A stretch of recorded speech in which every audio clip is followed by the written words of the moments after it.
Good morning, guys. Welcome back to another episode of the We Got Y'all podcast. I am your girl, Ray P, back for another with my amazing co host and not captured co host. He is Straight very up. much present and not under siege. K Rich, aka Kyron Richardson. What's going on, friend? Not too much, not too much. I'm happy to be uncaptured and free and able Undetained, to do undetained, able to do what I need to do, able to record with you. for sure. So it's a pleasure to be here, obviously, to start my day looking at your face, getting to Ah, talk to you, man. It's always a pleasure. Shout out to the incredible Ray P. And we are back. we Another are back. episode. Um, we attempted to record earlier this week, Yeah. and my internet and my system technology was not, we were all set up and I just kept freezing and all types of stuff. So Yeah. sometimes it's a sign to just hold things off. So we're back to double up once again with two episodes of the morning show, episode 8, The Parent Trap, and episode 9, Unbel D. I'm not sure if that's Latin. I'm not sure if I said that correctly, but we're going to roll with it. Um, we appreciate all y'all for tuning in. Thank you as always. Please remember to like, subscribe, share, leave a comment, tell a friend to tell a friend. And the morning show is streaming on Apple TV Plus. Pause. Are you watching the new show Pluribus on Apple TV Plus? I've been hearing nothing but great things. No, I'm not. I think it may have rolled into it after I watched the morning show or Loot or something, but I haven't actually delved in. I've not really heard anything about it. So the fact that you've heard good things, I guess I'll look into that. Although I'm not surprised because it's Apple TV. Apple TV, Vince Gilligan, who created Breaking Bad, Better Call Saul. I'm actually a part of a Breaking Bad podcast right now, No More Half Measures, but um, it is a sci-fi type of show. So maybe that's why it hasn't really caught on with everyone. But everyone I've talked to said it's good. I still haven't started it. So I'll get to that at some point. But once again, we're not here for that. Just wanted to say it since Apple TV is there. We have episode 8, The Parent Trap, was For sure. directed by Miguel Arteta. It's written by Sharon Hoffman and Micah Schraft. And the synopsis: Alex and Cory confront the meaning of legacy. Bradley's investigation takes a dangerous new turn. And then, of course, with episode 9, El Bundy, we have that directed by Mimi Leader and written by Micah Schraft once again. Synopsis: A night at the opera provides cover for a secret rendezvous. Now, this conversation is going to it's going to combine both the episodes. We won't take it one by one, so we're just kind of wrap up what's been happening. But Rachel, I want to start just by asking you: did you have a preference on which episode that you like more? Did you prefer the Parent Trap versus El Bundy, or 1000% the parent trap. same?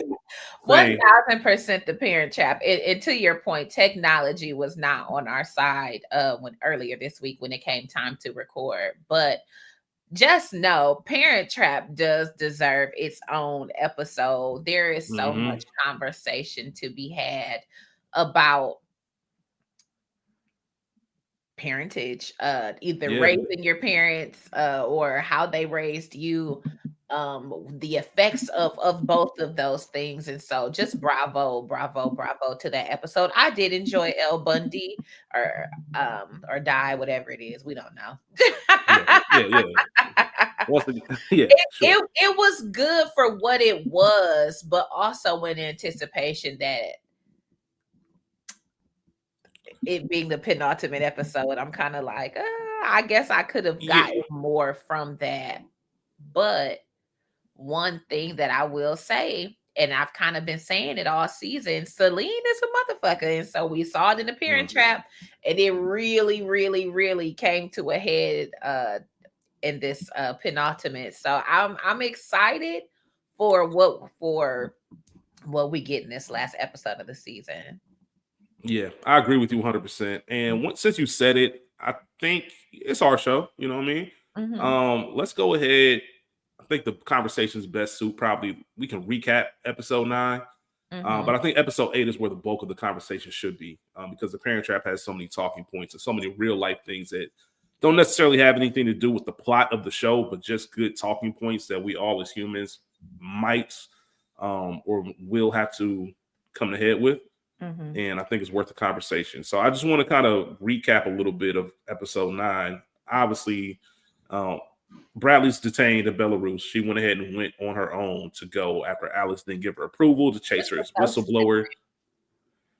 Ridiculous. I don't understand where this rah rah spirit comes from. I know she's a journalist. I know she cares about what she does, but it just didn't make sense. So a lot of the episode was centered around how do we get Bradley out of this situation, and they were trying to figure out what's what. So Alex is, to her surprise, that Bradley's even detained, that she even went over there. We find that out at the end of episode 8. And she's meeting with Ben and Celine, and I believe one of the lawyers was there to watch the video to kind of figure out what's going on. And Celine, we talked about her. She's a motherfucker. Realizes that Bradley's chasing a story about some, cover up that UBN might have been a part of before Celine got there with some chemical company in Ohio. Obviously, Celine knows this Wolf River, and that's what she covered up for her family. And she's the one saying, you know what? Let's go through the State Department. Let's go ahead and keep things going. And they eventually meet with Chip as well, and Celine's digging. Chip's going through Bradley's stuff, trying to figure out things. And Mia, who is in her villain era, as she says, she sees Chip. Chip, and really figures out like Bradley's not sick because everybody's going through her stuff. What do you mean, everyone? Chip says, like Celine's people. Listen, you tell me what's going on, or I go up to Celine and tell her that you were digging through her stuff. And then, of course, he spills the beans. And then, of course, Alice gets involved. And, Mia has her guy over there. And they have this plan to get Bradley out. It's involving Paul. It's involving some tech that Dimitri, an oligarch, was after. A lot of, scandalous shit. A lot of stuff that can land you in jail for a very long time. White-collar crime, but still. I want to ask you, before I kind of get into the details of this whole plan at the opera, what are you overall thinking? Because we know if you all watch the show, you probably listen to this. I mean, if you listen to the podcast, it means you watch the show. We know Bradley's not home yet. Mm-hmm. Is Bradley coming home in the finale? No. Bradley's not coming home in the finale. I don't think Bradley is coming home in the finale. Obviously, we know that the morning show was renewed for a 5th season. I think we see I don't want to say a SEAL team, but I think we see an extradition plan in place besides what we just saw fail in this episode to actually go and get Bradley. But no, I don't see her home at this final, or maybe we see the final few seconds of the finale and it is Bradley in contact with Alex and or somebody, like somebody has eyes on her, has hands on her, this and the third, but she's not back in New York. No. Yeah, I don't know how that plays out. It doesn't, as we know, the morning show takes real life events and kind of weaves them into the show. And the one thing they really haven't tackled is the protection of journalists when they go overseas into certain countries who don't play none of that. And they will lock you up and throw away the key, and that's the end of it. It feels cheap to introduce that in 2 episodes. You know what I mean? Yeah. 2.5, I guess. With at the end of episode 8, we find out her going to Belarus. Episode 9, we find out she's detained. And then episode 10, you would just release her. Like, that just doesn't make sense. I don't think that they will. Right. And now, we've been surprised before, and the morning show was known for great finales, in my opinion. I think they always land the plane very well. And I'm sure Alex and the network, as we see at the end, Ben is telling them we're not going to stop this coverage until Alex is brought home. But they are dealing with a larger power, which is Celine. And as they said, half her family owns France. Speaking of Celine, so Alex goes to the one person that she didn't want to, but this is about Bradley. She goes to Paul. She says, Paul, you have these connections. Can you do something for it? And to rightfully, to Paul's point, like, what the fuck? Yeah. And it makes sense, right? I always look at shows. We talked about it in our last episode, whether or not the morning show is Premiere TV. And we both agree that it is. And with Premiere TV, you can't just make things happen just because. They have to make sense. So Alex's ask to Paul is absurd, but I like the fact that they tied in that Paul said, "Hey, I have a karmic debt that I'm trying to repay." Mhm. And there are people who really, live like that. Listen, I've done so much bad. I need to make this right, and this is my way of doing that. And he tells his, I'm gonna call the fixer, Handler. handler, fixer, kind of like Corey's handler as well, Mhm. that takes care of everything. And there's a meeting with Alex. We can tell there's some tension there. And later on, when Paul is setting up the intro with Dimitri, and of course they're negotiating, right? We want to get your mistress's girlfriend back on TV. Mhm. Shout out to Mia for knowing other languages, being involved with men who have traveled the world and It's picking up some things. And she realizes, look, they're playing hardball. They can get this done. They want more than just this show. And true. which makes sense, right? If I'm this oligarch, Dimitri, well, I'm doing all of this, and all I'm doing is getting my girlfriend back on TV. Like, nah, I Yeah. need something else. And we know that he was after some tech. He's been sanctioned, um, and he wants the tech. And Alex comes up with the bright idea of let's just run it through UBN, and I'll give it to him without some digital footprint. And everything looks like it's a go. Everything's made. Plans are in place. Chip's involved. Mia's involved. I can't remember Mia's guy. I can't remember his name for some reason, but everybody's set, and then we see Bradley, an image of her being moved, and we Mhm. think she's going. And Chip's on the phone with Alex saying, "Nah, it didn't happen. I don't know what happened, but things just went through." And we find that Paul's aide is the one Mhm. who Celine gets the phone call. We'll talk about Celine and Cory here shortly, but Celine gets the phone call, leaves Cory's abruptly, and then we kind of put the pieces together that it was Paul's aide who called Celine to let her know, like, "Hey, this shit's about to go down. Yeah. I got to protect Paul. You got to protect Alex, air quotes, and we're gonna make sure that Bradley doesn't come home. At least not right now. We got to make Mhm. sure this covers is covered up. So there is some betrayal, and we know that I think she legitimately was looking out for Paul because what they were doing is wildly illegal. For And sure. Paul even mentioned if the feds get notified of this, then we're fucked. There's no light way to put that. I know we're going to talk about Celine in episode 8 as well, but Celine here Mhm. pulling out all the stops to make sure that somebody who works for your network, the face, one of the faces, should I say, of your network, is detained in another country. Mhm. And who knows what she's going to be charged with? Who knows how long she'll be over there? She's put it all on the line just to protect her cover up and protect her family. What are we thinking about Celine at this moment? Selena's fucking crazy. Selena's crazy. She's killing Selene is an assassin. Celine is the daughter and sister of very, very, very powerful people. it. Mm-hmm. And as the daughter and likely only seemingly only girl, there is a lot that comes with that. There is a lot of pressure.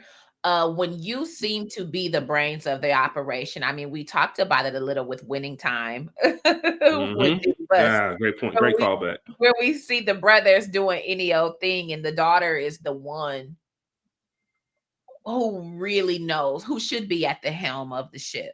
And so we see, and taking back to conversations of episode 7 or 8, with Celine and her brother, we're seeing that I should be the one that's in charge. You've messed things up. I know it may seem like I have by marrying Miles and this, that, and the third, but really, I should be the brains of this operation. I'm the one with the education. I'm the one with the skill set and the know-how, Mm-hmm. and the network, literally and figuratively, to do that. And so, as we look at Celine literally being the puppet master in episode 8, I'm blown away by her because, like I said, she's nuts. But power is a very dangerous thing, and we see her wielding it, and bending, having been Cory, playing in Alex's face, playing in Mia's face all season, Mm-hmm. literally getting Bradley the fuck up out of here. You know what I'm saying? And Got so Stella.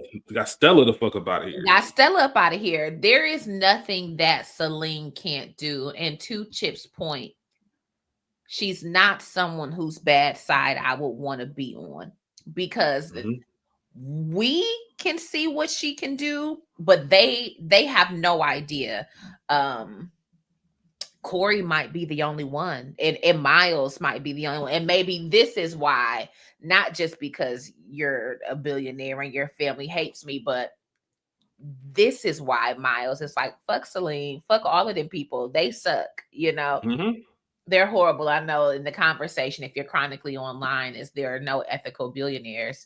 And this be that shit. This is Yeah. exactly why this is exactly why that is the narrative, because case in point, it is true.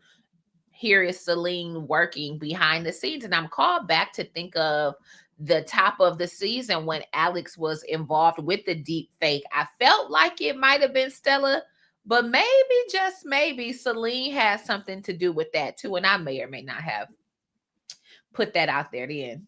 Probably. Mm-hmm. Yeah, you did. You did. It feels like something I would say. So Yeah. I mean, I mean, Rachel's right. It's a hashtag at this point. I mean, Rachel be knowing. Rachel be doing no Amanda Seals. um, so shout out to her. But Yeah. I am impressed and terrified of Celine. Celine is a motherfucker, and Yeah, yeah. Juxtaposing all that power and will, this, that, and the third, is very interesting to watch the nature of she and Cory's relationship play out. Watching her be present, uh, softer, probably who she would have been or would like to be in regards to relationships, this, that, and the third, if she was not born to her family. It's interesting to watch her show up for Cory in a way that really, for as much as he loved Bradley, she wasn't showing up for him like that in regards to his mother and this, that, and the third. I know she yeah, didn't yeah, know yeah. about the self transition, but in general, we knew that Cory had a very interesting relationship with his mother throughout these 4 seasons. And so we don't see he and Bradley have any real conversation about what that looks like and why it is the way that it Mhm. is. And so here is Celine, someone who he's known for however many years, and they've been friends. And will they, won't they, that Forced. maybe there were, oh, you think it's forced? I know. I believe there's a history there, but it just doesn't seem. Just don't curl all the way over for me. Mm, Just doesn't. It just something seems. We. I'm sure we talked about this on some episodes recorded. We've done this hundreds of times. yeah. Um, that grief, and that emotion, and that feeling of not knowing what's next, and all of these things being wrapped up can lead to stronger connections. Mm-hmm. Sometimes whoever's around is the apple of your eye, and especially when you have a history and a past with this person, Mm-hmm. and they show up for you, and she's going through her own shit, he's going through his own shit. I think it might just be a timing thing, because she even mentioned in LA, you kind of circled around it, but you never really made a move. Mm-hmm. I also don't see her like she fucks with Miles. Like Miles is her guy. You Yeah, she know, loves him. she loves Miles. If anything, this is just a revenge fuck for her. I'm not saying Cory doesn't mean more than that to her, but I don't think she's taking Cory the same way Miles didn't show up for Stella. If Cory asked Celine to show up at the airport and let's just get away, Celine's not showing up. But to Mhm. that point, Celine also has very different reasons. You mentioned, I want to touch on this real quick, just that power aspect of it. Mhm. You know, without behind every great fortune is a great crime. Yeah. And non-ethical billionaires, and there is some truth to that. You have to step on people to achieve that type of wealth and that type of power. And the difficult part about it, at least for someone like me, is it's hard to trust people when you know that they'll step on your neck if Mm-hmm. it means that they can get ahead. And it's hard to separate what's genuine and what's a power move or a play. And there's part of me, we see it. I believe Celine cares about Cory, but there's also that little part of me in the back that's like, she might be setting him up for something. It just doesn't, and that's the weight you bear when you were in that position. Like if you're constantly achieving or rising up the ranks, Mm-hmm. at some point it's going to be difficult to believe that you're a genuine person. And I don't know. I just look at Celine with a mask on. I don't know what's real and what's not. And I think that's any powerful person, not just Celine. It's hard. And I think I would like to imagine in the finale we meet Celine's dad. Mm-hmm. This phone call is going to have something. Dad might have to take a trip over here. Now we got famous journalists being held and detained. Your brother's making phone calls on the behalf, making sure this doesn't touch us. Like I'm sure we're gonna meet Dad at some point, but Mm-hmm. I don't know, man. It's just, and we'll get into the Selena Cory right now because we've already been talking about it. But I just don't know how much that's. I don't know what that is, other than a moment. I don't see it as nothing Yeah, serious. that's very interesting. I don't think that it is a love story, that's been Mm-hmm. brewing. I don't. But I also know what it's like to have somebody in your orbit for a long time. And clearly there's a mutual respect, mutual attraction, Mm-hmm. this, that, and the third. And because no one made a move, I got to move on. Hence her with Miles. And she, in turn, no matter how she may or may not have felt about Cory, here comes fine ass Miles. Because, I mean, look at him. I mean, yeah, Here yeah. I comes. mean, yeah. Looking at Miles and looking at Cory, and once again, it is what it is. I know love is more than just aesthetics, but Deion Cole has a joke. Deion Cole has a joke like how men like men compliment other men by saying things like, "Oh yeah, he get hoes." Like you know what I mean? Like women will say, "Oh, she's beautiful, she's gorgeous." Mhm. Men will just be like, "Oh yeah, he probably get women," instead of saying, "Oh, that's a handsome man." Like Yeah, Miles is obviously the one that 10 out of 10 women are picking on the street. for Obviously, that's not everything, but yeah. for sure. And so here he comes. He's an artist. He's different. Mm-hmm. When we think about women who have probably dated 10,000 Corys, you know what I'm saying? Um, People from a different background, there's a fascination. Oh, what do you mean you're not a billionaire? You didn't have whatever experiences. Oh, let me help you. And so then it becomes this shit, a white savior moment in this relationship, because Yeah. yes, you're a starving artist. I'm going to get your business off the ground. I'm going to put you in front of all these people's. I'm going to make you, I'm going to increase your value. I want to make you seemingly as valuable as me, and this, that, and the third. And here we are. And as a daughter with brothers, not talking about me, I'm just talking about Celine. She probably kind of likes it that they hate him, Yeah. given the nature of what we've seen of her familial relationships. So that is probably not insult to injury, but salt to taste, Yeah. That's a Yeah. little bit extra. And so we've watched this, and I understand why it wasn't Cory once Miles is in the picture. And Yeah. you didn't move. So in this Take friend it zone, on. we'll stay until we're not. And so here we are. Here is the man that I've chosen and who I thought chose me, sleeping with my subordinate, getting ready to leave with her and leaving me just out to dry until, I dangled those keys. Um, and here is somebody that I have had, for all Mm. intents and purposes, a genuine friendship with, a genuine Yeah. connection and relationship.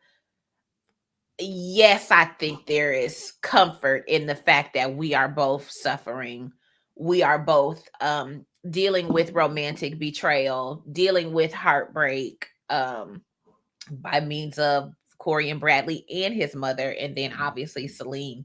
And miles of it all with grief when you're skiing. Mm-hmm. Ski trips. That snowball, literally. No, I'm about to say pun intended. Yeah, that is, it's to be expected. It's almost unavoidable because, to your point, grief and lust somehow they go hand in hand, and so here we Hand are. in hand, man. And I do care about you. I actually do care about your life. Yeah.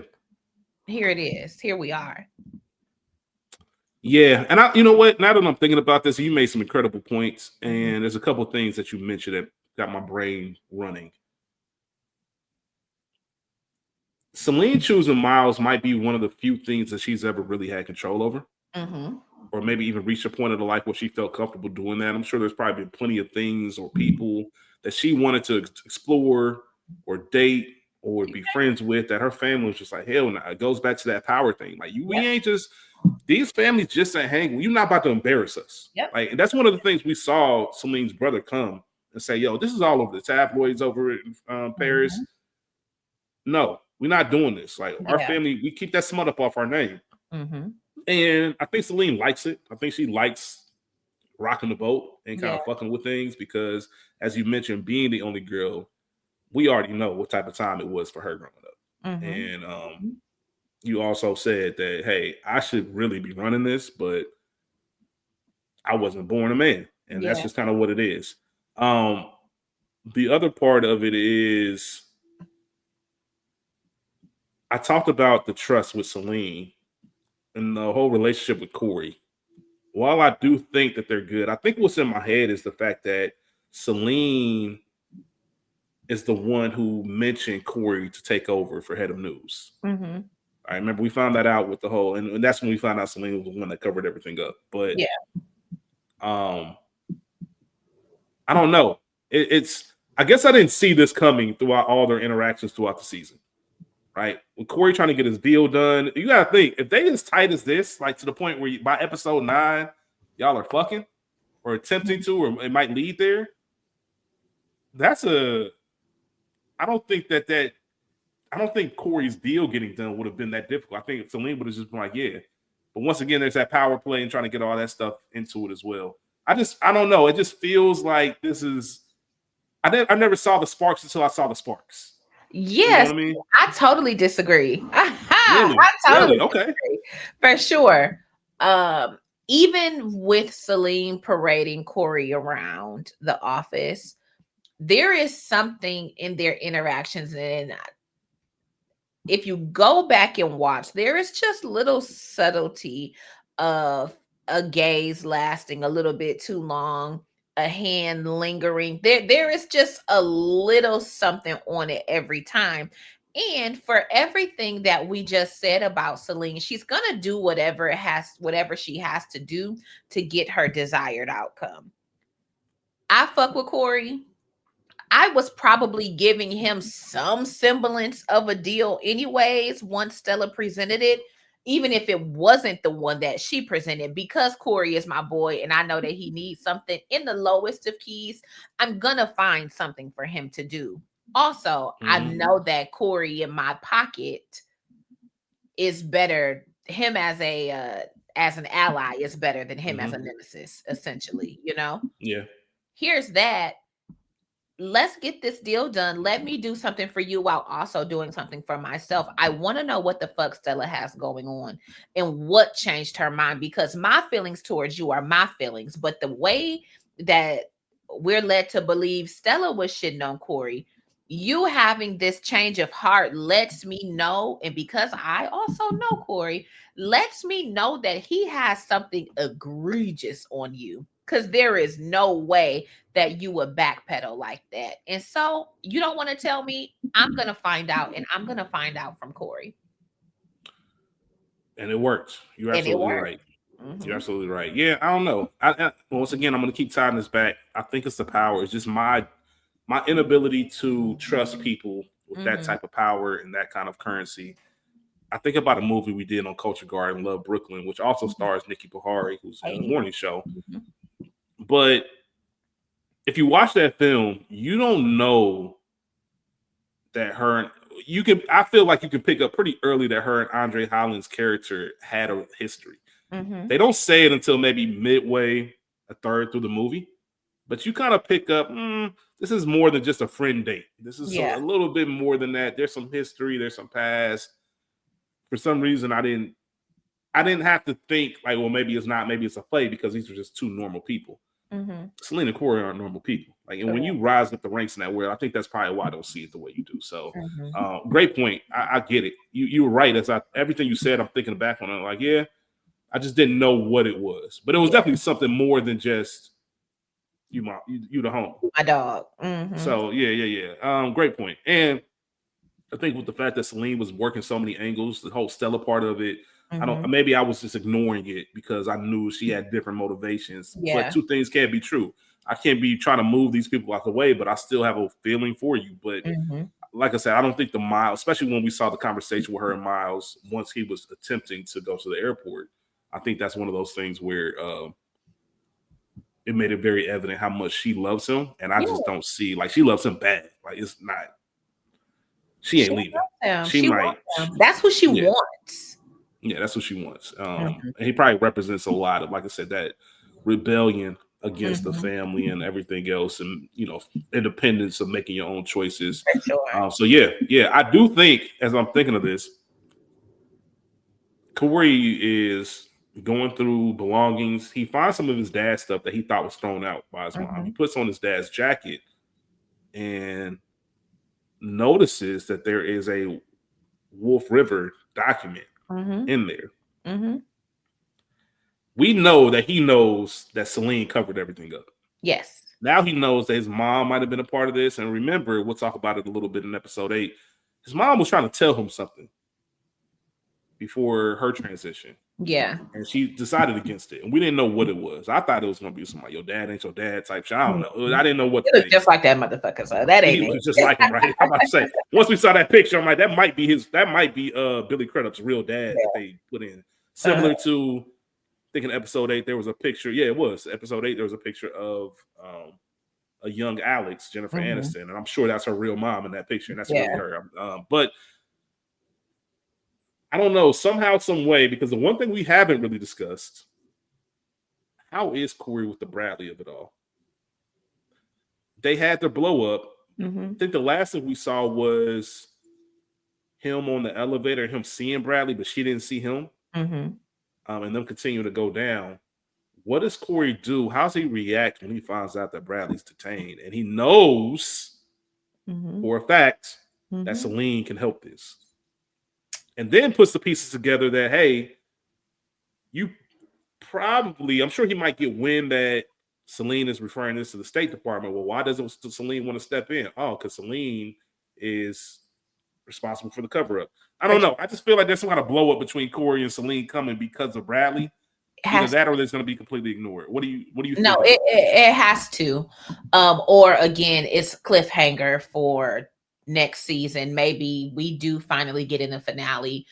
Corey and Celine actually taking it to the next level, and then he finds out about Bradley after the fact. You know what I'm saying? Yeah. Because Corey hasn't been in the office. Corey is in the bed depressed because his mother is gone. His only surviving parent.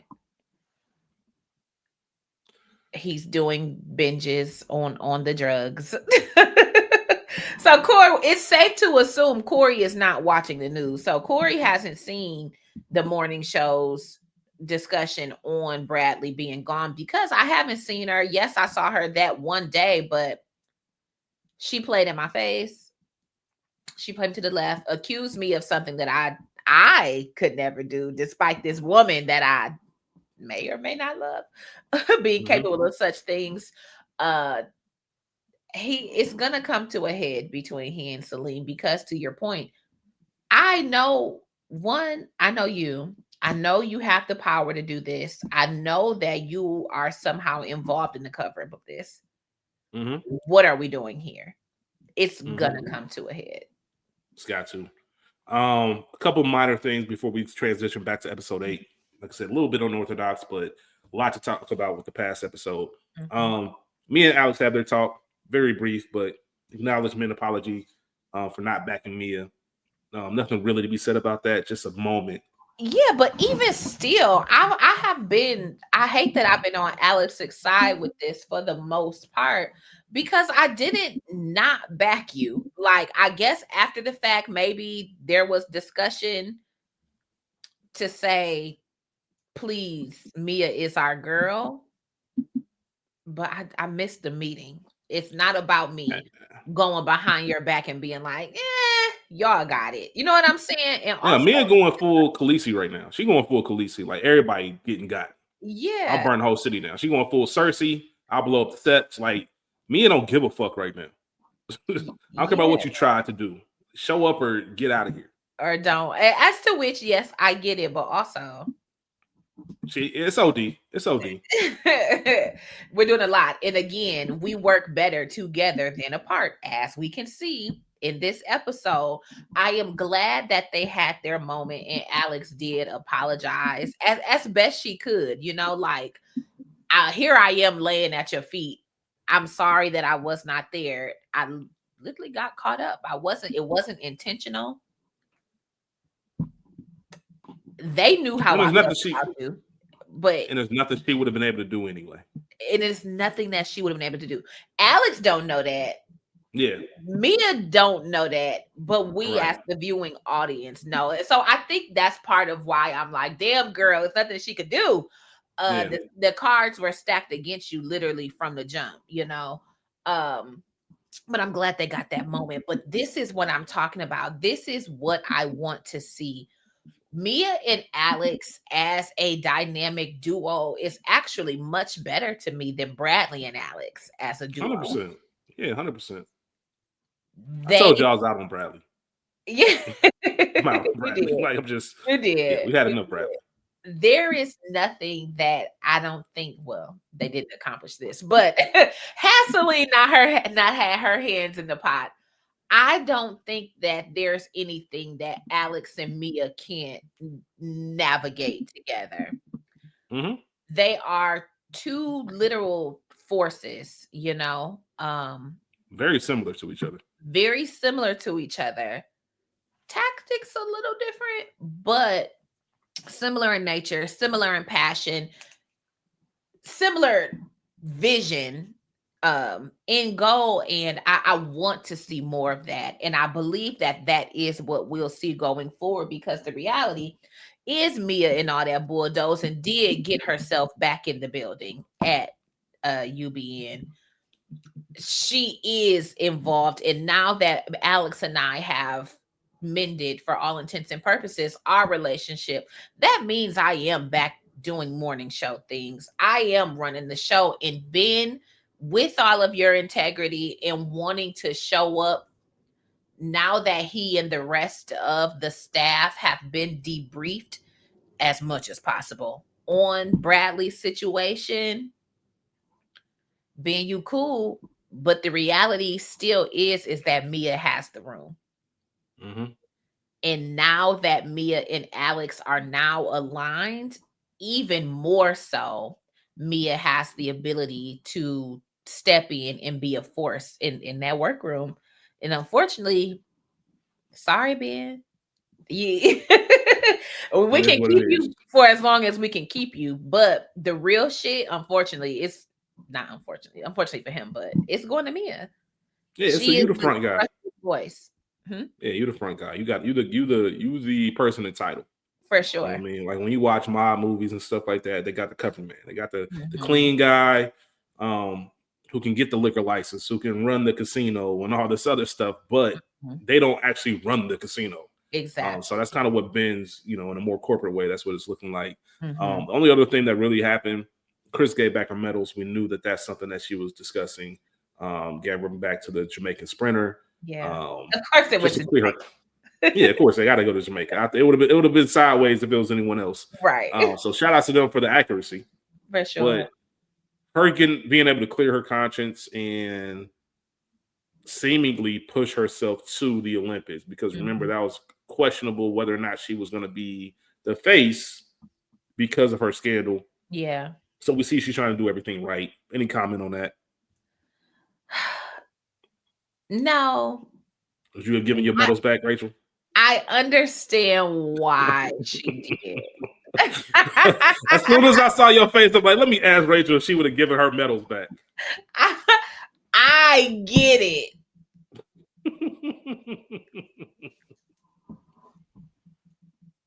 Hello.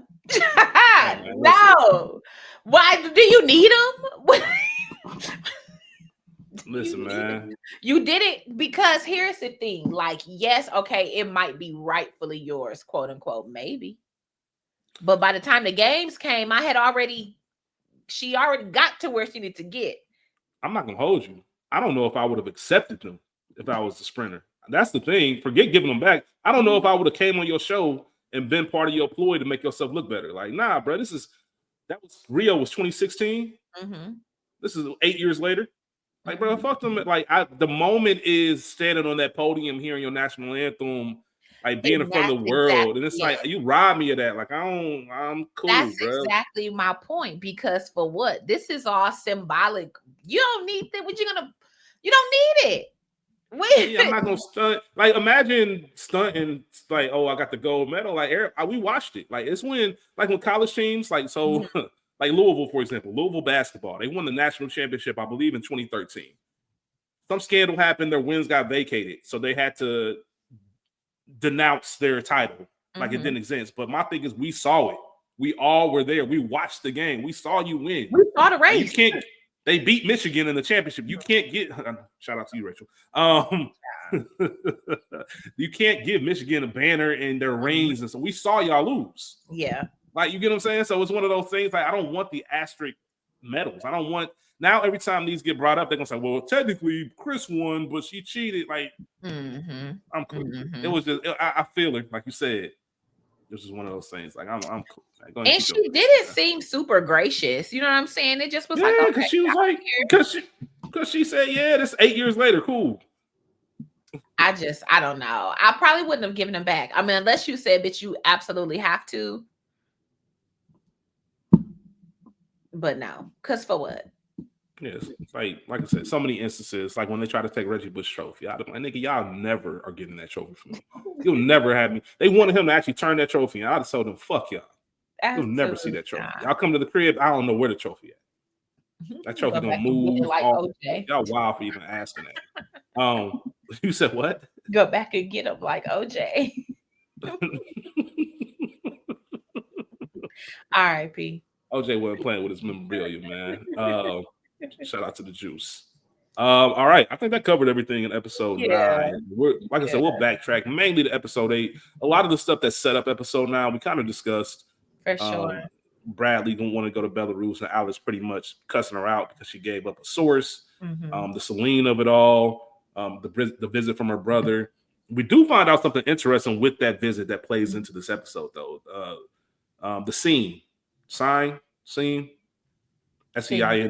scene. Okay, I said that right. They're trying to get this river clean, this water clean over in Paris. It's filthy, and it's not working. So they need some good publicity to make it seem like that's the case. Because her brother is failing at it. So that little bug is planted at the beginning when her brother visits her, and we see once again Celine always got to move. For sure. We know bro was ambitious, and we also know bro was not taken seriously, at least by Alex. And once again, going with this conversation of power, once you get to a certain level in life, I don't care where you work, I don't care what program you're part of, I don't care what you do. It's all about the relationships and the networks, because you reach a level where everybody's kind of qualified, and who's going to benefit who in this position. Bro wants to be senator of New Jersey. And yes, that sounds insane to us. Bro's dead ass serious.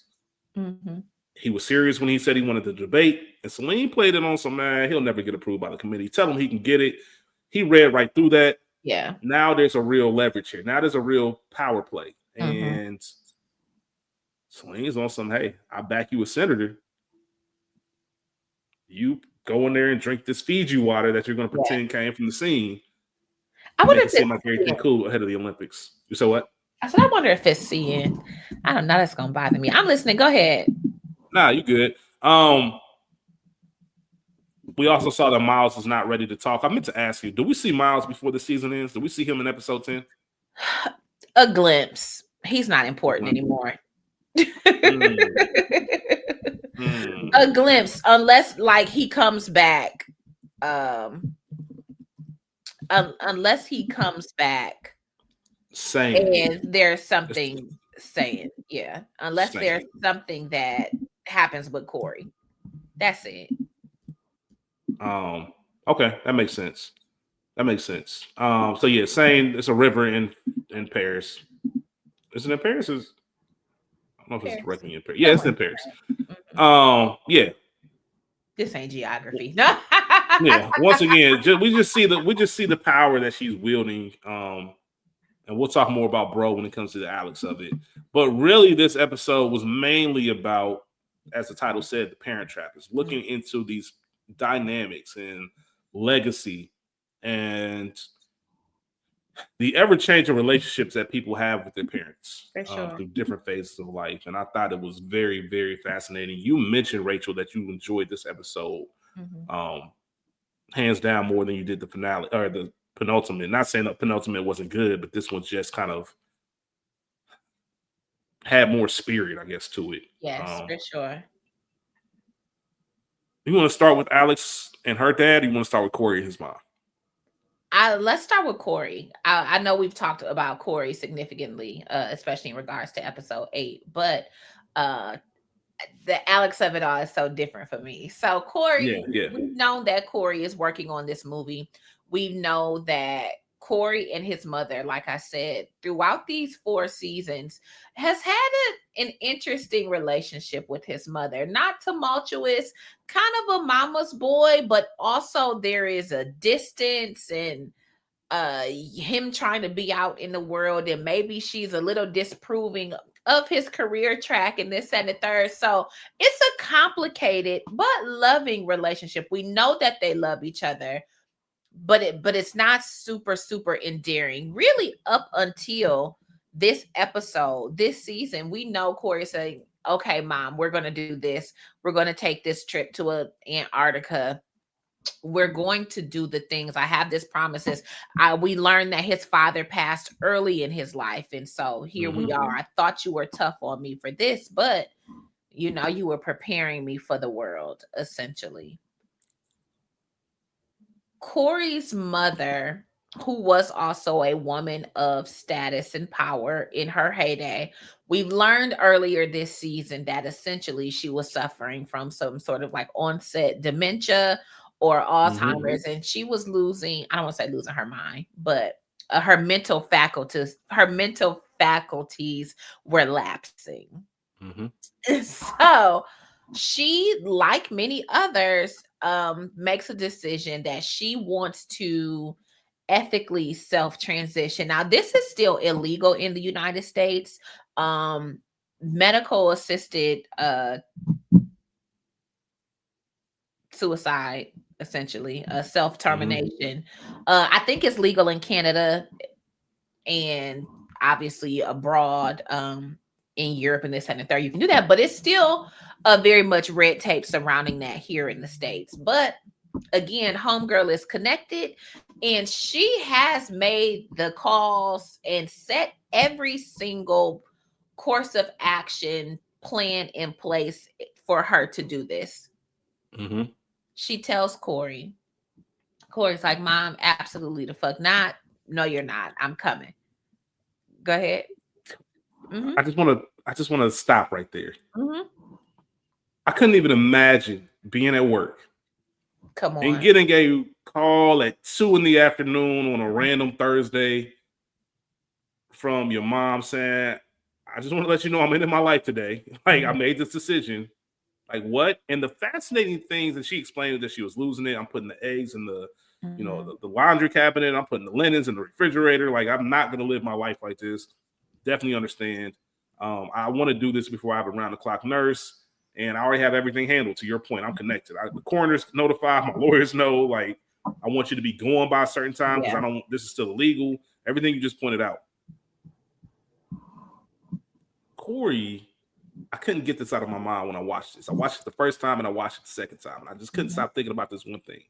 He's pitching this wig, a Meryl Streep wig, for one of the actors, Mhm. and when he gets this call, I don't know, man. Maybe this just says this is who Cory is. Yes, everything stops. Right, so Cory did the right thing there. Mhm. I'm leaving the lot. I'm cutting it over. Don't do anything until I get there. But the one thing I noticed, he did not drop that wig. That man had that thing running full speed, and I really think that the show did that intentionally. I Mhm. think that it's a subtle nod to you just heard that your mom's going to end her life, and I still can't necessarily disconnect all the way from Mhm. who I am and my work and Sure. everything. I don't, For sure. like I said, it could be just something that they didn't notice, but I think they did that on purpose because I Mhm. just thought that was so fascinating. You get something like that, literally the term "drop everything." Yeah. Like it comes in situations like that, and he's running full speed through this lot with this wig in his hand. That wig don't mean shit, but it does to Cory, and it kind of like you can kind of see it as um he doesn't believe her. He's just thinking like, oh, I'm sorry, I forgot to call you back yesterday, or this is just an attention ploy, and then not really understanding like, mom, yo, I'm really serious about this. So I just thought that was fascinating that he didn't drop that wig. Now, see, I'm with you a little bit, Okay. but think back to the episode in episode 8 where he has the wig at the house, and she's like, I've got to see that wig. Like, I gotta see it. I think he knows her and knows that that is something that she would want to see because she's Mm. semi involved in the character development um of this movie that he's making. And I don't want to say it's loosely about her, but it's about someone that they know, a story that he's heard from from his mother. Like, I feel like there is some inspiration there. So I'm bringing it because you got to see it. And because I don't want you to do that. Yep, I didn't call you back. So we didn't get to talk about whatever it is that you want to talk about. So here it is. Look, Ma, I'm here. I got the wig. Look, you're involved. You're involved. We're connected. We're connected. Yes. All right. Everything you said is 100% right. I Okay. think it's other things that Cory has said. For one, I don't know, and maybe he can. Cory's, he's talented in what he does. I don't know if I'd be thinking of that. I don't even know if I think like that in that moment. I think it'd literally Okay. be a drop everything situation, even though that would be something nice to have. Mm-hmm. Just running through the lot with it. I'm trying to get somewhere. Everybody knows. Just shed your weight, shed everything you got. Um, and then the things that he said when he gets there, like, you're just upset. We both know you're not going to do this. Mm-hmm. Damn you for doing this on today of Yeah. all days. Like, just really painting him in a bad light. And I don't. If he didn't say those things, I think everything you're saying I would be fully on board with. I don't think he was trying to convince her because he didn't believe her to begin with. It Mm. makes sense. What you're saying makes complete sense now that you Yeah. said it. But I don't know. It's just I can't get that out of my mind. Like your mom just told you that, bro. Why do you have fuck that wig, bro? Fuck everything. Like I'm out of there. But that's a Cory thing. For That's who sure. Cory is. And shout out to the show for making that realistic. We've seen their relationship. We've seen like you said it perfectly, the love that they have there, but also the tension that's there as well. And Corey's a single, only child. I know Mm-hmm. that plays with, and eventually one parent household, Keep telling even though y'all. he doesn't live like a one parent household type of thing. For sure. So yeah, I don't know, but either way, um, we get back to it. I'm put it back in your hands. Sorry. Yeah, that's it. So Corey and his mother are having essentially a beautifulish day. And to your Mm-hmm. earlier point, she has something that she wants to tell Corey. There is a secret brewing that she has for him that she has not been able to get out. But while they're out on the patio in this beautiful home garden, shout out to being wealthy. Like, goddamn, shout out to Yeah. money. Um, when she and Corey are having a sentimental moment where she has the space and the breath to tell him, she pauses and instead says, I gotta see the wig. Mhm. Corey goes and gets it. And in that instance, she takes one of the self terminating pills, Mhm. the life ending pills. And we watch Corey looking the most childlike excitement in discussing this character. Again, that's what makes me think it's something with their relationship, some Mhm. story. So the excitement and literally childlike joy that he has as he's lamenting on this character as a DA and this wig and what it looks like and them being awful people. And we're watching her slipping out of consciousness. Mhm. And at first, Corey is thinking it's the disease. She's tired. But then, oh, she's gone to the upper room. I Mhm. understand. I see it. And like many children, even though Corey is 40 something years old, the same Oh, child, hold on, hold on. Corey, he's not older than that. Corey in his 50s. 50 something years old. I'm only 50, laughing. I'm only laughing because I've really been trying to figure out all season, like, how old is Corey? I have no idea how old Corey yeah, is. he's in his 50s. He's like 52. Early 50s. Okay, okay. He's between 52 and 55. Nobody can say 40s. I'm like, what? You sure? Here is this man with the same childlike excitement when talking to his mother. Here is that same child broken Mm-hmm. on this bench. I'm going to sit with you. I'm going to lay with you, literally. And because you thought of everything Mm-hmm. until that 9 o'clock alarm goes off. Yeah. That was And heartbreaking to see. that's heartbreaking. It's heartbreaking to see. And what do I do? I'm going skiing, baby, because I got to cope somehow. You have to cope. And again, we knew all season long that Corey and Celine were friends, but it speaks volumes.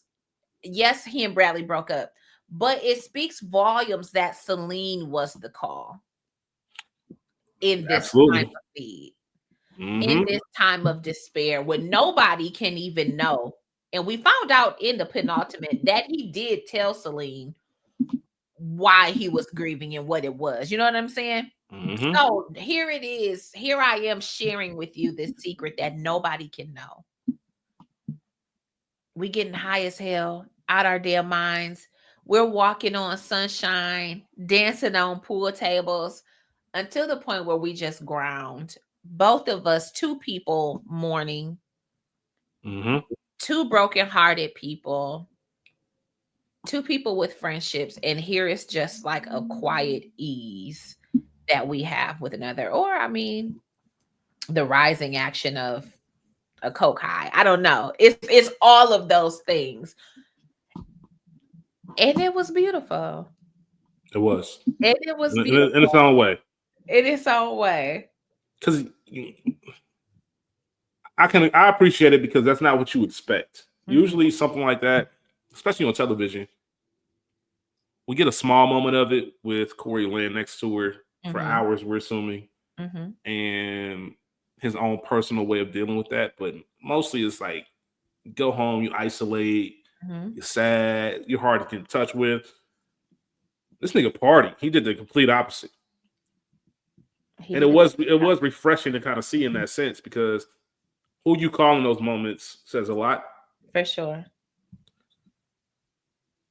Could have easily called Bradley and could have Mhm, been a way to kind of reconnect them because once you have something tragic like that happens, kind of bygones are bygones. mhm. And I need somebody to talk to. And this is someone you've been to her house, you've eaten dinner with her. You know what I mean? In an intimate way. Sure, For Celine sure. has his way. We saw them at that thing, but you went to my childhood home. Like that For means sure. something. Mm-hmm. Um, and when you have that kind of connection, maybe you lean a little bit more into it. But nah, Celine was the call. And to your point, Mm-hmm. once again, Rachel be knowing that says a lot, and that says a lot about their personal relationship. And I Yeah. think that's the first time. Even watching it, I was still a little bit like, why are you calling Celine? Mm-hmm. Like, I had no idea. Remember, we didn't know who he was calling. He just says, "Hey, what are you doing? You want to go skiing?" Right. No idea there was going to be Celine on the other end Mm-hmm. Or Coke. or Coke. Or Coke. When I saw that, it immediately. Have you seen the movie Stepmom? No, that's the one with Tina Fey. No. No, who's in that? I don't know who's in Susan Stepmom. No, I haven't. Susan Sarandon and Julia Roberts. Apparently, I haven't seen it. No. We were teenagers when this came out, like 13, 14. Between 12 and I was, 14. I can't no, remember we were the 11. oh, We were 11. 11 when this came Okay. out. So, oh God. Age. Time crazy, bro. So there is a scene where Julia Roberts coaches the stepdaughter, and she's like, I can't be with an immature boy who doesn't even know what snow blowing is or snowballing, whatever it is. And again, 11, I had no idea. I too was an immature child who had no Right, idea right. what this was. And obviously, throughout the years of between 11 and 38, I figured it out. But that scene immediately reminded me of it once they got to the house, because again, these are people of means. So I'm like, oh, he really is going to get the fuck up out of here if you want to go skiing. But then pan to Celine's apartment, Celine's flat, and like, oh, this is a different kind of cliff that they jumping off Mm-hmm. of. So it just a Yeah, random tangent. It just reminded me of that. So yeah, shout yeah. out to relationships and a coping mechanism. Please choose healthy ways. Choose healthy ways, no matter how heavy it is. For sure. Let's go ahead and talk about Alex. And Mm, man, talk about it. They relationship with parents, man. They covered all the bases in this episode because obviously we have the son, mother. Now mhm, we have the daughter and dad, and there's a lot of things that come to the light mhm. throughout this relationship.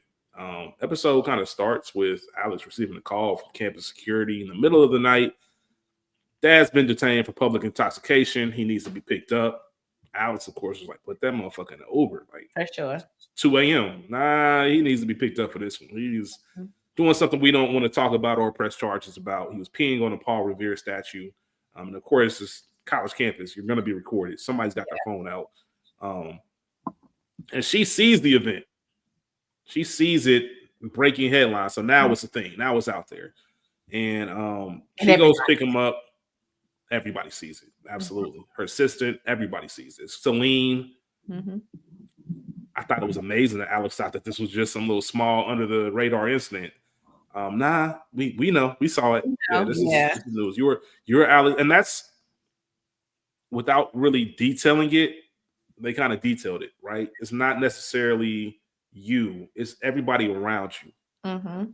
That your news means it's my news now. You do something messed up, now my name is on the news. My picture's on the news next to yours because we're associates and all that, bro. Stop it. I'm trying to do Mhm. some stuff. Um, Dad's still drunk when they get home. Alex is saying, listen, I need to be up in 3 hours. I have a busy day. Mhm. Similar to almost what Cory told his mom, like, damn you for pulling this shit today. Right. Trying to secure an interview with the president. I don't need this. Alex is doing her damn thing. She is really trying to make UBN work because it is Mm-hmm. her legacy. As Bo pointed out, she's the one who's been here for 20 years. Her name is on everything. She survived every major UBN storm and scandal. I have to make this shit work. Go ahead. Sorry, I didn't mean to cut you off. Yeah. No. You're absolutely right. You're absolutely right. And she leaves from work and Dad's missing. I Yeah. don't know where Dad is. Assistant says, I think I found him. He's in the office. And he has the idea, I want to go on your show. I want to go on your show. I want to clear my name from all this bullshit, from the peeing incident to the plagiarism accusations. Alex says, absolutely not. Come on, dog. Absolutely not. You crazy. Like I'm and of course, we say it all the time. Neither one of us are parents, but Mhm. I don't know what it would be like to ask or to be a parent and ask your child, somebody you raised and provided for their entire lives, and they say no. And he says, like, you're a thankless child. You are Yeah. thankless, and I don't even know why I bother. Kind of one of those things like that. When any relationship really, when it starts turning into who does what for who and who owes what, it always it's always going to be tumultuous. For sure. Dad is still wandering the UBN. So here I want to ask you this. I want to just get your insight because sometimes I see things and I'm like, I would have handled this differently. I know my dad. So I'm talking about Alex. Alex, I know my dad. He just asked me to be on my show. And it's very matter of fact about it, right? There's no real, he doesn't think he did anything wrong in any of these situations. Um, I told you no. I feel like at that point, I need to take responsibility for watching you leave the building. Calling a car, I'm walking you downstairs. You're getting in that car. You're going home. I'm not going to let you wander the hallways of UBM to find some other outlet to where you can express your opinions. That's just me. I don't know if I'm thinking about it too much. I think that There's you no are. way. Is it because I saw the episode? Because there's just no way that I'm like, bruh, like go home. Like, what are you doing here? And maybe because Alex is, I got the president on the line. Like, I don't got Alex time for this. got too much other shit on her plate to be That's walking you fair. downstairs. That's fair. I said no, that's it. And again, despite the fact that uh bro has been pulling in great numbers, because I'm preparing for my meeting with the presidential team to secure an interview because the network is significantly suffering. I don't have in my mind that you're going to go downstairs and talk to bro. Yeah, Here's that's the fair. reality. This is UBN. Yes, it's a news network, but there aren't we've not where our focus is the morning show, obviously. And we know that they have a nightly news, this, that, and the third. But we've not seen other programs in the building, in the network. We know bro records, but we don't Mm-hmm. actually know the timing of that. Is Right. this a 1 o'clock interview? Fair. Is it 3 o'clock? We, the audience, don't know bro's actual schedule in the scheme of his show at the network. And again, I just thought of something. what? To your point, even if I think everybody else in that building, I think bro's the only person in that building that would knows that's Alex's dad and says, "Yeah, come on." In. Everybody else would be like, "Hell nah." Every Like, I don't exactly. want to touch this. That's a great point. Everybody else would respect Alex enough to not let him go on. And again, Alex's father, Professor Levy, is a very highbrow man. He don't know who the fuck bro is. You are giving me an opportunity that my daughter is not. Of course, I'm gonna come in here and run my mouth. Here is here's a mic. Yes, I'm gonna come clear my name, quote unquote, as best I can. Now, we saw after Alex and Bo's tryst that he was salty, that she wasn't trying to make it a thing. Mm-hmm. I didn't know he was this salty. He was going to he pushed him along his way until he found out, excuse me, that it was Alex's dad. He Mm-hmm. intentionally did this. Mm-hmm. I didn't know that you were that bitch made. I didn't know that you were that Mm. soft. Yes, He is a we savage can man. have a conversation about feeling like maybe I used you. Yes, bro has shown that he did like Alex. Like, I'm doing things for you that don't necessarily benefit me because I'm trying to look out for you, because I like this little back and forth that we have going on. Okay, keep on using me till you use me up. Oh, you hit me with a one hitter quitter. That hurts my feelings. Mm-hmm. It and bruises my ego. How dare you? You are I what we shared, into Alex's point, it was private. Nobody knew and nobody was gonna know. You made this a very public spectacle. Mm-hmm. I didn't mean to hurt you or embarrass you. You are trying to embarrass me. That's totally different. And so now, even if I wanted to circle back, I can't, because now I can't fuck with you at all, because you are a liability in a way that I didn't even imagine. And this is how little you think of me, to intentionally put my ridiculous ass father on here who is spewing. And if you are trying to curtail your image and to change your image, you put my father on here rambling and spewing whatever controversial facts and sentiments that he has, for what? Mm-hmm. To get at me? Yeah, 100% to get at her. 100%, which is, as you said it, I don't think there's a better term than bitch made. The way She I ghosted you and your people coming feelings. to see you. It it was very anti everything that we've learned about bro. Like you just Mhm, wouldn't expect him to do a move like that. You kind of expected to, and he kind of said it when he was getting dressed after him and Alex's rendezvous. mhm. The game is the game, right? I've been Yeah. here before. I know what this is. Um, it ain't even got to be the serious part. We can just do the same time, same place next week. And Mhm. since Alex wasn't so Gung ho. reassuring in that sense, Mhm. he's in his feelings now. And as I mentioned, this man, not only do you didn't know it was Alex's dad, sent him on his way. Found out it was Alex's dad with the knowledge. I think this part is Mhm. important too. With the knowledge that he's in the news right now, the video Yeah. was circulating. You saw it. That's how you even knew it was him because he Mhm. said like, "Oh yeah, you Alex Levy's dad." Like, sure, Mhm. come on in. That's some sucker shit. It is. That's some sucker shit. Like it It really is. is. All because Alex. Like, how did you think? Talked about corporate and power Mhm. and just rising the ranks like that. Sometimes that's how it is, man. Like you get the badge of, if you want to wear a badge of saying I slept with Alex Levy, you have that. Did you want a relationship? Sure, but did you really think that was gonna happen? Like, did you? Come That was on, some dog. workplace flirting, bro. Like, y'all was doing. Alex don't even like you like that. Come on, dog. You know what I mean? So it's just the expectation. It just doesn't make sense for who he is. Yeah. And yeah, we see people like that kind of have this bravado that's really hiding a lot of pain and been through a lot. I get that, but since you're not honest about it, and since you provide this image to everyone else, how are we supposed to know you even have these feelings? And Alice probably thought that too. Like, I would have never. Alice probably sitting there thinking like, if I knew you was Mhm. this much of a bitch, I'd have never even let you have none of Never. it. Like, I Never. wouldn't even. We wouldn't even going down this path. I damn sure wouldn't. If we saw her, hesitate making Mm. that phone call. Like, oh well, if you're in the area, Mhm. she knew it was gonna be like that. She would have never done it. She just For thought sure. she thought bro was on some cool shit. Like she For thought sure. bro was some. It's 130 slide through.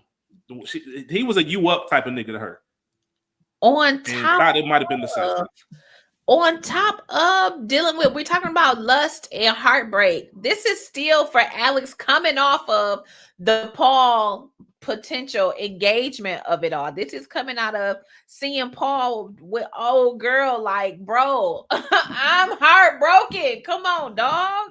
I want to give both of us credit right now because I think we both called that Paul and Ava wasn't gonna last. Yeah, we I knew was that. expecting it earlier than episode 9 to find that out because last time we heard they were shopping for rings, but they're no Mhm. longer together.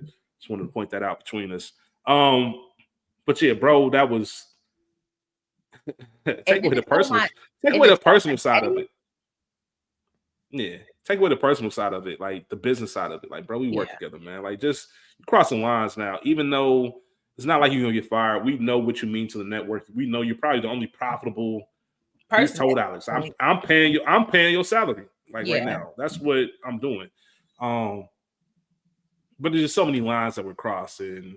Even if I do want to take this opportunity to shit on you, I'm not gonna do that. It's just, it gets too messy, for and sure. I don't want my personal life and my work life to be clouded like that. For sure. So I was just kind of surprised by bro in a sense. I didn't think he was gonna take it that way. I'm very curious to, and even not only that, this is my last point on this. if I'm Alex, man, my dad in here. Now you talking about some, oh, when a guy stands up a woman, like, why you even airing my shit out like that? That And was my dad, why you, dad that I gave you some coochie is that's crazy. nasty. And Crazy. dad, why you telling him that she ain't never had no success with men? Like, both of y'all got me fucked up. Professor Levy sucks. Okay. Professor She Levy has is a trash. terrible time with men. Bruh. I will end all of this Yeah. shit. So I will I just end didn't all of expect this that. shit. And there's another guest in the studio. Like, bro, shut the fuck up. Like, Yeah. keep that shit pee. Well, I think that's his co-host. I don't think she is that. Still, like, she don't need to know we was fucking. Like, that's even worse. You work here, nigga. I'm an executive, bro. I don't want people to know that you out here. Oh man, It's I know crazy. y'all women. I know y'all have probably a list of niggas. Like, I could take that back from that. That's why women always say that shit never happened. If a kid didn't come from it, or a marriage, like, that shit never happened. I don't know who that man is. I don't know what he's talking about. I hate I'm to sure say that's it. what I hope Alex it is. don't sound ridiculous. I would have known him if I tried. Sorry Uh, to that man. I don't know sorry who to that that is. man. In all of Dr. Yeah, Levy's foolishness, they get back to the house. yeah, I was gonna say. Well, before that, because he's going off about cancel culture. Before that, you get back to the house. They're in the car, Mm-hmm. and Alex received a phone call from the White House, and she said, "You know what? I'm thinking about changing location. I know we said the Blue Room, but maybe we can do." And they pretty much tell her, like, "Nah, bro, like, this ain't Top happening." City Like, damn, girlfriend. timing.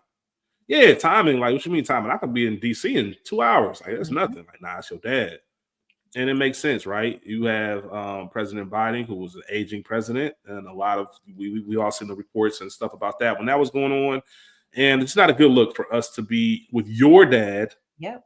to be going on the air doing all of these things, and to have you be the one conducting this interview. Just doesn't make sense for us or for our president's image. Mhm. So no go. And she Yeah. puts the phone on speaker. She wants her dad to know, like, you fucked this up for me. Yep. And take and not just the fact. I think that the administration could have taken the public urination. Yeah, We still had with the the meeting podcast. knowing that this happened. Mm-hmm. But then you double down on the foolishness on this Mm-hmm. podcast. We're trying to get rid of the ageism uh with our candidate. And here you come giving grumpy old man. It's nothing we could do, babe. I'm sorry, Alex. And Professor Levy, he still doesn't get it. He like, well, since you got the time, since you free, Yeah. They can don't you give a fix my fuck. shit? How heartbreaking. And we find out why. Yeah, We find out why he doesn't give a fuck. because he hates And this is, I don't know, man. It's one of the most heartbreaking scenes that for sure. you could probably think of, for a number of reasons. And I want to just toss this over to you, Rachel, because we're at the Levy residence, Alex, that is. After Alex slams the door in his face, thinking that he's going on about his way, she tells the driver, take this motherfucker home. Yeah. He comes upstairs because I'm daddy, nigga. You don't Mhm. slam no doors in my face. And what seems to be, I'm not even going to try to say what Alex's age is. I know we've been playing the age. Matter of fact, I was just telling Rachel before we started recording, I'm a couple months away from entering my last year of my 30s. Mhm. And the way time moves has got me really messed up. So I'm redefining time now. I think time is like, age is now for just 5 stages. I don't even care about the numbers no more. You're an infant slash toddler at one point in your life, and then you are a kid, and then you're a teenager, young adult, and then you're an adult, and then you're old. Like, I'm in the adult phase of my life. That's gonna span however many years.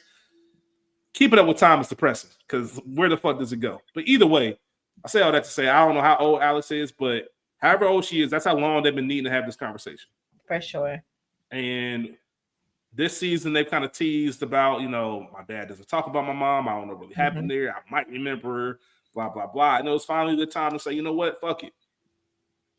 I didn't want you, which is some cold shit to say to your Yeah. child. My wife wanted a kid. And to make my wife happy, I said, fuck it. Like, I lost my wife because of you. Mhm. Alex realized until it was postpartum, her dad doesn't even care about that. I don't care what it is. Like, he once again going with the theme of old straight white male. Mhm. all these terminologies and all these diagnoses and all this. Like, he doesn't look at life that way. It's a very black and white world that he lives in and he's been able to maneuver in. Mhm. And tells Alex, after you were born, she didn't even want to hold you.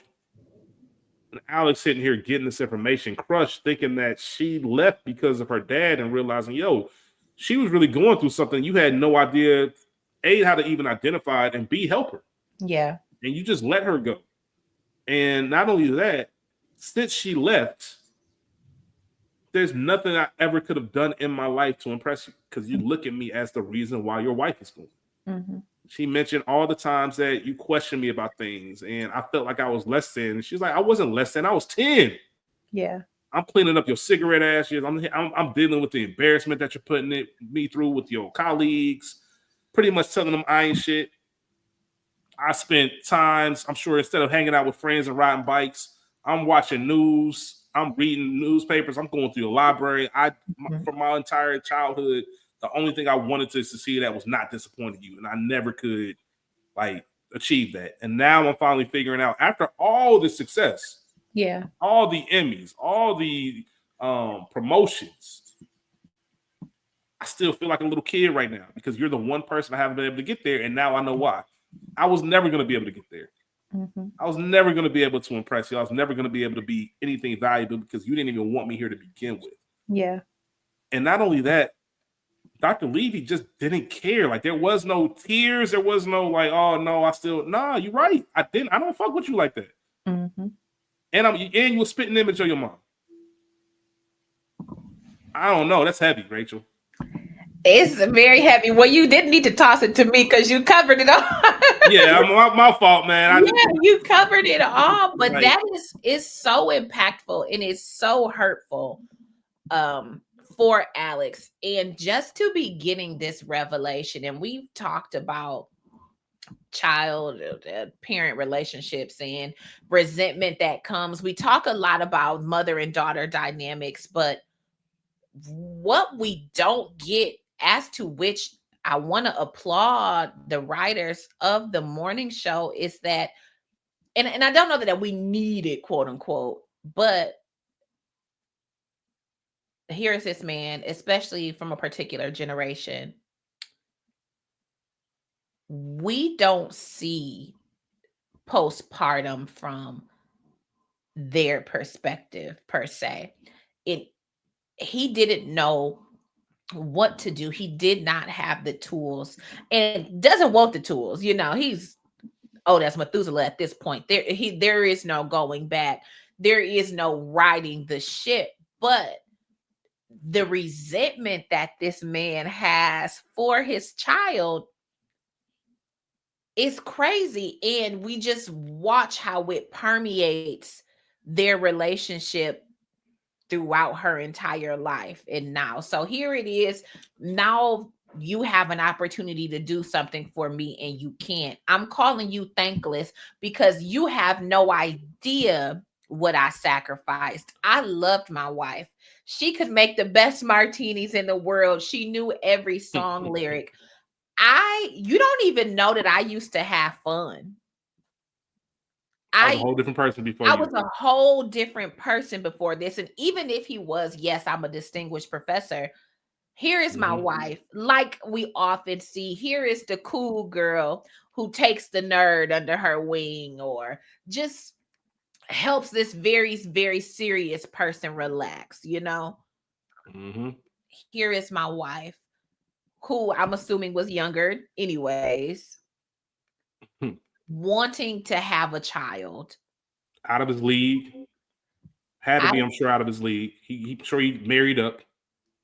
and so here we are. I'll give you a baby, but this is what I ain't gonna get on my don't get these men these babies who don't want no children. I ain't gonna get on that tangent. This is the morning show. Uh, This is not Ray Rants. So here we are. I've sacrificed having a child that I didn't want, but I did it because my wife, who I love, decided that she wants to be a mother. only to go through pregnancy. She was obsessed. It was beautiful. I was all in when she was pregnant and loving this growing belly and this life, and things are different around the house. Only to get you into this world and she can't even hold you. She don't want to kick it with you, skate with you, nothing. I'm coming home. You've been soiled all damn day. I got to change this crying babies, and she just staring at the wall. This is something I wanted to step in real quick Mm-hmm. because you're making an excellent point, and this is exactly why I wanted to kick it to you because you always make excellent points. Thank you. When you said I was cool when she was pregnant, it's a reminder that he had no intention of her not wanting anything to do with Alex because I once I had no intention of raising you in a Yeah, sense. I had no intention of changing this your is life. her It's kind project. of if y'all listen, man. I love my brothers, man. I really do, man. I love black people. I love my brothers, man. I know everybody's trying to do better, but sometimes, man, niggas just need to shut up Like because Pusha T. Pusha T had that post, and I'm just like, bruh, you didn't have to write that. The first paragraph is perfect, bruh. That second Yeah, paragraph was just sick. yeah, And it gave me, I just want to have fun with the kids. I don't want to actually raise the kids. yeah. Um, Consider it's Nelly's wild. point about not changing diapers, not doing none of that. You just leaving it to the mother. To quote Rachel, won't these niggas embarrass you? Won't they? Hello? So poor, Anyway, I well, just I thought don't want about to that be when you said cracked, it. so I ain't gonna say his wife's name. Yeah, yeah, yeah. I Oh, yeah, don't want please. to try to randomly get a cease and desist. But shout out to mothers and having children and raising them, and shout out to the fathers who are actively involved Hmm. and sharing as best as possible equal load once the children are earth side. But to that point, I'm watching. Okay, yeah, she pregnant. I know that a baby's gonna come, and I know what it's gonna look like. But I had no intention on being the primary parent. I had Hmm. no intention on being your sole source of shit, food, nurtured, anything. And so here we are. I'm with this little life, and I'm selfish. I don't want you to die. I can't have that on my hands. But also, I didn't want you in the first place. And I'm going to make you feel that, whether intentionally or unintentionally. Alex felt it Hmm. throughout her entire life. And early in the season, we talked about once we learned who her father is, her love of the news and current events in history, she probably don't even love that shit. Here I was engulfed in current events, engulfed in the news, engulfed in social studies and economics and this, that, and the third, because I'm trying to gain my father's affection. Hmm. I want you to see, look, I did retain the knowledge. I did do the reading. I did do the things. Maybe Alex would have been a fucking ballerina if she wasn't under her father's psychosis. Yeah, that's what you. I was you. Once again, another fantastic point. Alice is a indirect product of her father, and this it really Mhm. it's painted as something she wanted to do. And I think Alex loves what she does, but I Mhm. don't think Alex ever wanted to. It was all proving something, chasing this for years and years, Mhm. and kind of goes into that conversation we had about Celine and just kind of having that freedom to do what I want. She's been successful, Yeah. um, but yeah, maybe I wanted to be a ballerina. Maybe I wanted to be a chef. Maybe I wanted to do anything else but this.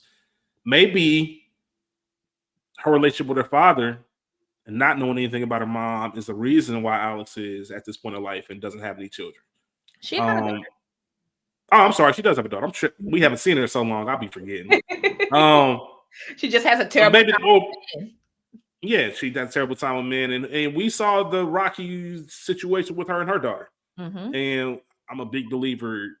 Bad parenting either is going to make you a great parent or an equally bad parent. I think one of the two. Either you're so affected that you're like, hey, I'll never have my child go through anything I went through, or I don't know anything else. It's one of Yeah. those.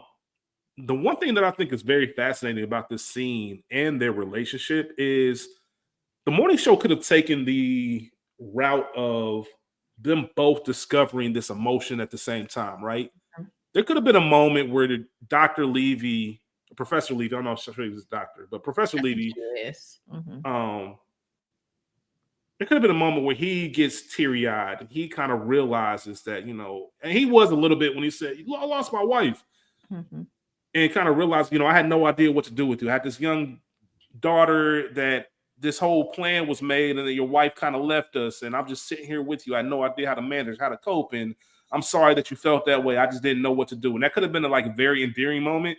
I love the fact that they stayed like, nah, we on villain mode. Like, I don't give a fuck about none of your tears, none of that, bro. Like, you bitching to me about weeks of arranging this with the president. I spent 50 years in academia, and you ruined my legacy. Like, there was no remorse. Like, I do not like you for real. And that's crazy to see, but it's also real. They didn't pull this out of thin air. This is a real thing that happens between children and parents. And it's just fascinating how dismissive he was of Alex and her feeling, and just the real time effect. Like, I don't, it's a lot, man. It's a lot.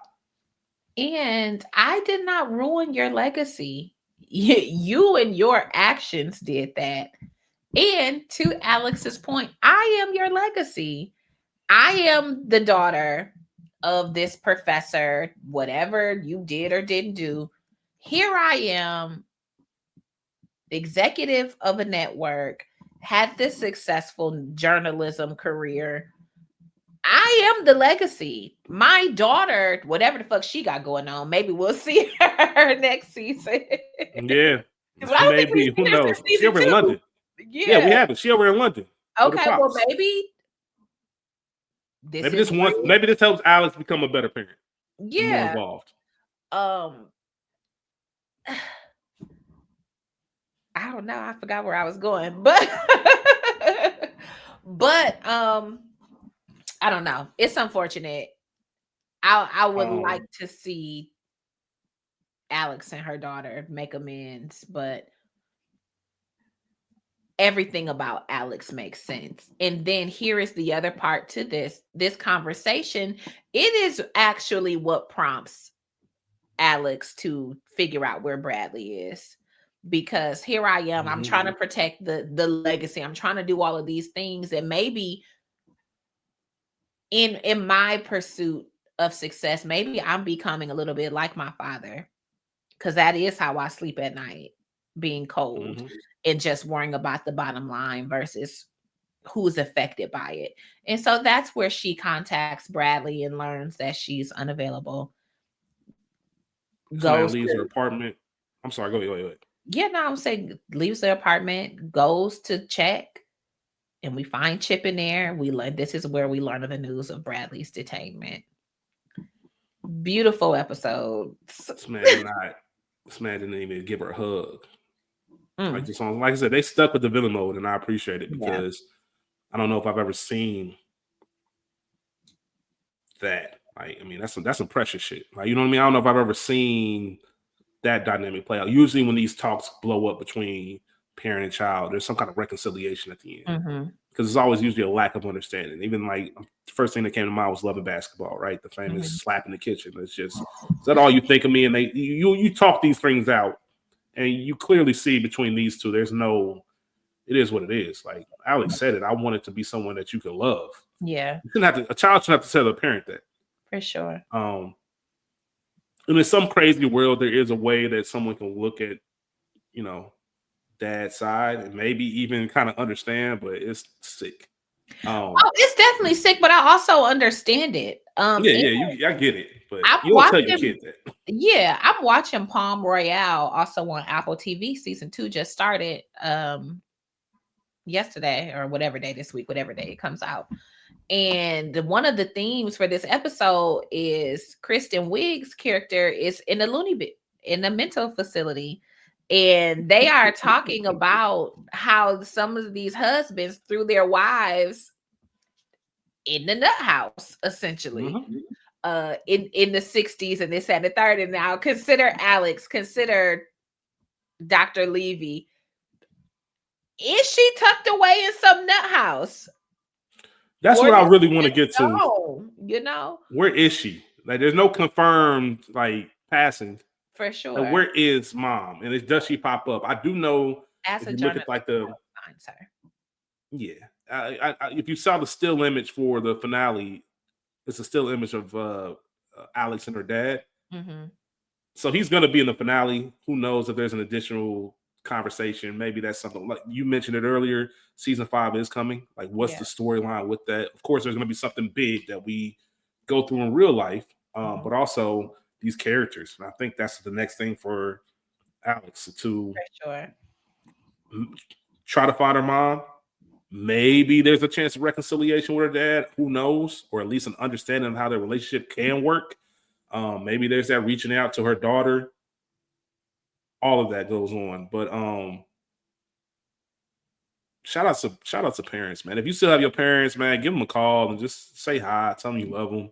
Mm-hmm. Like, there's another show that we're discussing, Rachel and myself, Reasonable Doubt, and there was a moment in the finale where one of the characters told the other main characters, 2 kids, like, listen, man, I know your parents ain't perfect, but Yeah. you have no idea how good you got it. Like, you know, no idea how good of an environment this is. So you don't really appreciate it until you see stuff like this and For realize, oh, sure. like it's to be raised in a loving home and to be loved. And yeah, maybe I was on some bullshit growing up, but to make sure there wasn't any like I never felt ousted or cold or in the streets. Like, it was always somewhere I can come back for that love. For sure. Not everybody gets that, and it was a real eye-opening moment um, that happens. But in true sense, most of the kids like that become successful or Mm-hmm.